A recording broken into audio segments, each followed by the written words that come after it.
Welcome zombies. Today we're looking at the Skyscraper of the Plains, which is this building right here located in Ness City, Kansas. Who knew Flatland, Kansas had a skyscraper, and not just a skyscraper, but an old world stonemasonry skyscraper.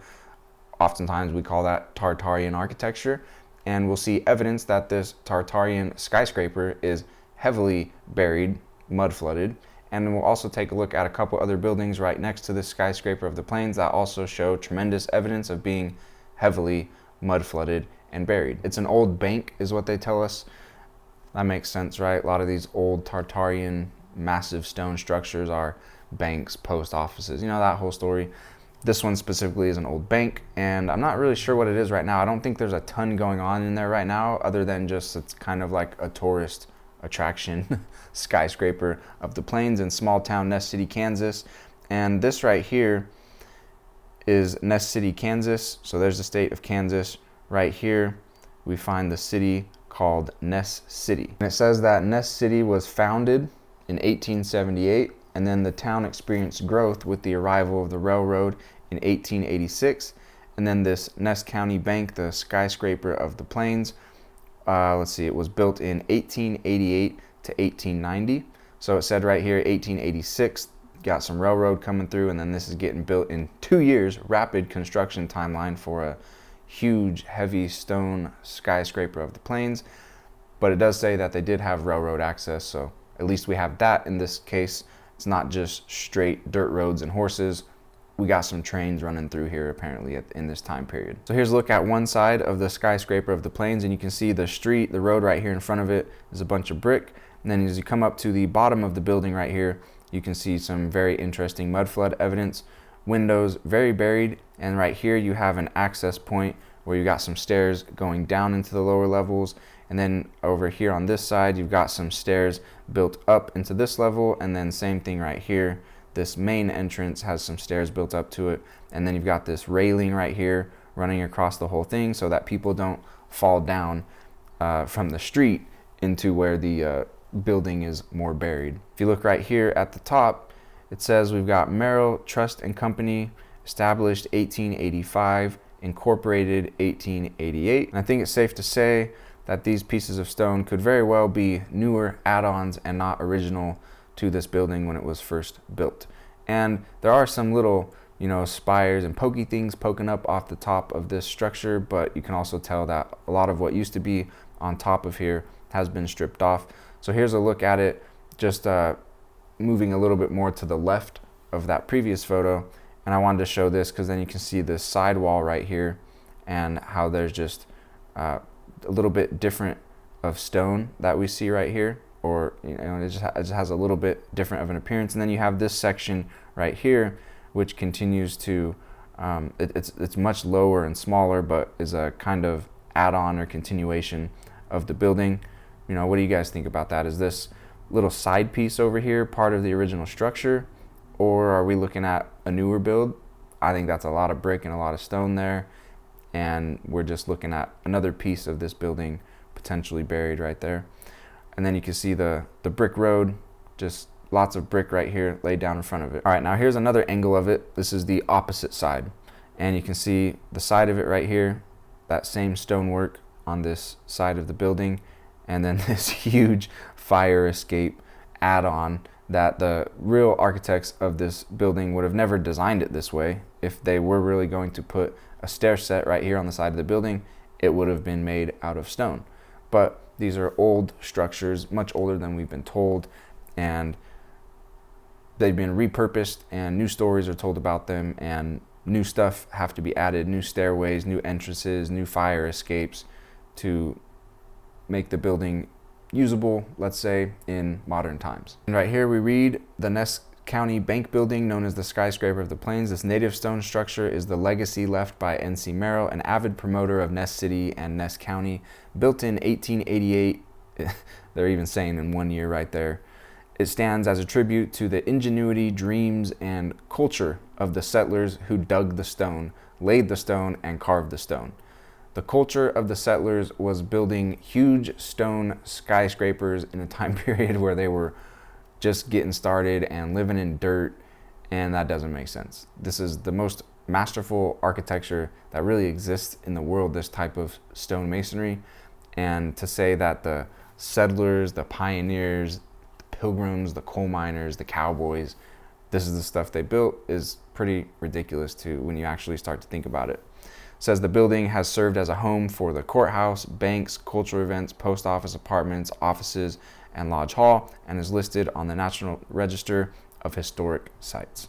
And the National Register of Historic Sites, historic places, is largely a Tartarian architecture register. That's really what the National Register of Historic Places is a place for all of this old world stonemasonry architecture to be registered. There's two more buildings that I wanted to show you, one of them being the courthouse, which is this building right here. It's another stonemasonry old world style structure, and you can see right here we've got a stair set back here going into the ground, and then if you look right here you got this entryway going into the lower levels, and then it also has this really cool stone wall right out in front of it. And then also this little gazebo. I don't know if any of you have anything to say about this, but I've also noticed that, and I don't really know much about them, but these gazebos are oftentimes on the grounds of this old world architecture as well. And here's a closer look at this stone wall. Just really, really cool stone masonry. These are basically just like really large bricks that have been used to make this stone wall right here. And in this video right here, you can see that it's just really right across the corner from the skyscraper of the plains. Here you have this county courthouse. And then directly across the street from the courthouse is this old stonemasonry, old world stonemasonry Tartarian building, which they call the Lion Block. And I don't know the full reason why they call this the Lion Block, except that there's this huge defaced lion right here on top of the building, the Lion of Judah, the Lion of Jesus Christ. That's what we're looking at right here. And this is just sitting in ruin, very heavily destroyed. But really, this is the craziest part of the building right here, is just, once again, how buried it is. And you look at the side of it right here, it's a very different type of stonework right here going on. Very, very, very interesting.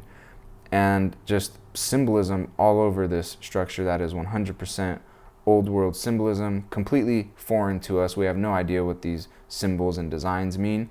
And I highly doubt the cowboys and coal miners and pioneers and pilgrims knew what all of this stuff meant.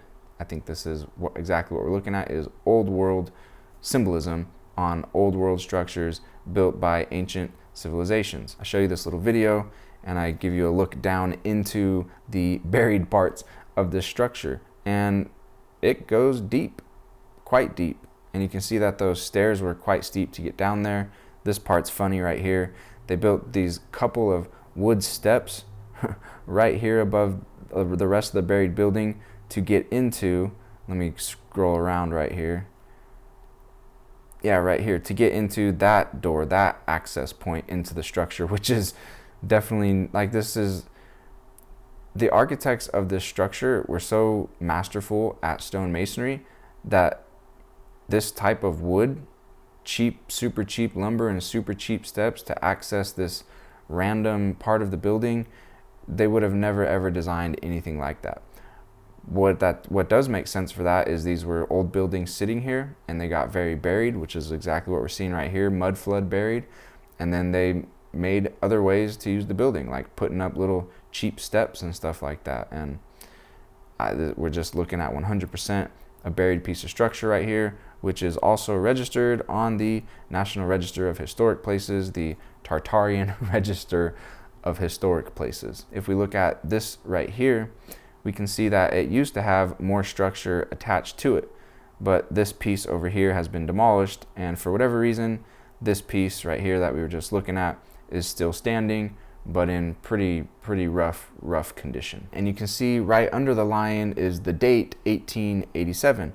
But is that original to the structure, or is that a new add-on right there? What do you guys think?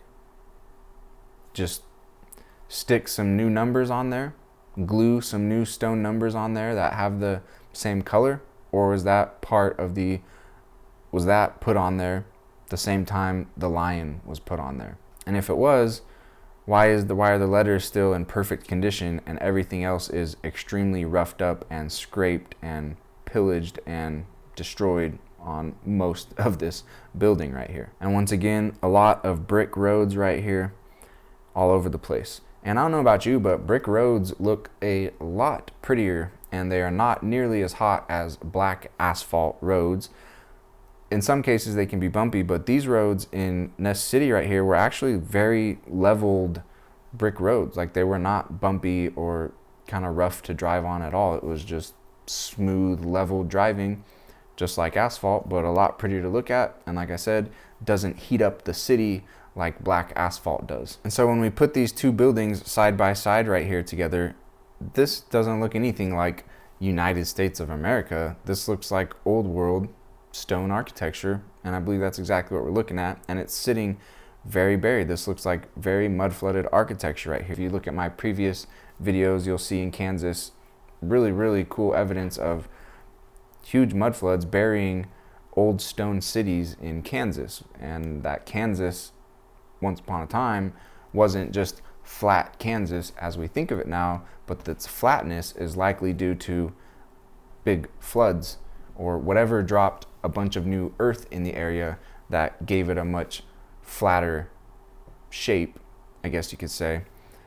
But at one point there were stone skyscraper cities sitting in Kansas, and there's a little bit of those cities still left there staring at us saying, hey, check out what this whole place used to look like. It was pretty amazing, and there were some huge stonemasonry old world Tartarian cities all across the United States of America, including small town flatland Ness City, Kansas, where the skyscraper of the plains still stands.